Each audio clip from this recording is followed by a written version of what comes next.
हवेली में प्रवेश।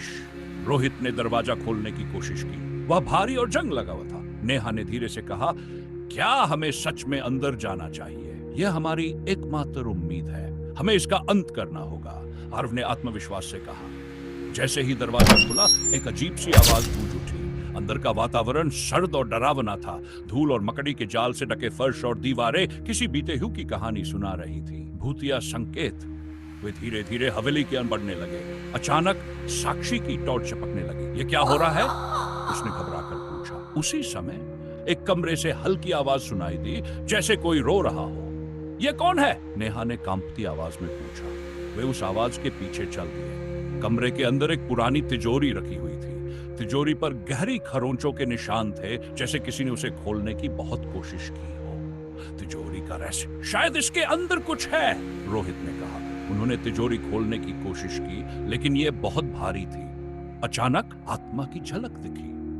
वह कमरे के कोने में खड़ी थी। उसकी सफेद आंखें जलती हुई दिख रही थी। मुझे मेरा न्याय चाहिए, उसने चिल्लाते हुए कहा। असली सच का खुलासा। आत्मा ने चारों को एक पुरानी डायरी की ओर इशारा किया, जो तिजोरी के पास पड़ी थी। डायरी में लिखा था कि जमींदार ने न केवल उस महिला को बदनाम किया था, बल्कि उसके परिवार को भी मौत के घाट उतार दिया था। डायरी में वह सारी सच्चाई थी, जिसे दुनिया से छुपाया गया था।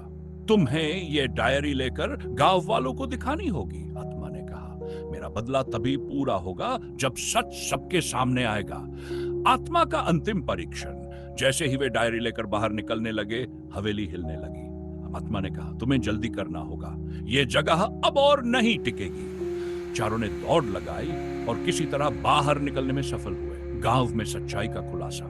गांव में पहुंचकर उन्होंने डायरी को सबके सामने रखा। गांव वालों ने पढ़ा और समझा कि आत्मा की पीड़ा और बदला जायज था। पंडित ने आत्मा की शांति के लिए पूजा आयोजित की। अब तुम मुक्त हो, पंडित ने आत्मा से कहा। आत्मा ने चारों दोस्तों को देखा और पहली बार उसकी आंखों में दर्द के बजाय शांति झलकी। वह धीरे धीरे गायब हो गई और जंगल की खौफनाक छाया भी समाप्त हो गई। अंत। चारों दोस्तों ने न केवल एक आत्मा को न्याय दिलाया, बल्कि अपने साहस और समझदारी से एक बड़े रहस्य को भी सुलझाया। हवेली और जंगल अब सुरक्षित थे, लेकिन उस रात के डरावने अनुभव ने उनके जीवन को हमेशा के लिए बदल दिया।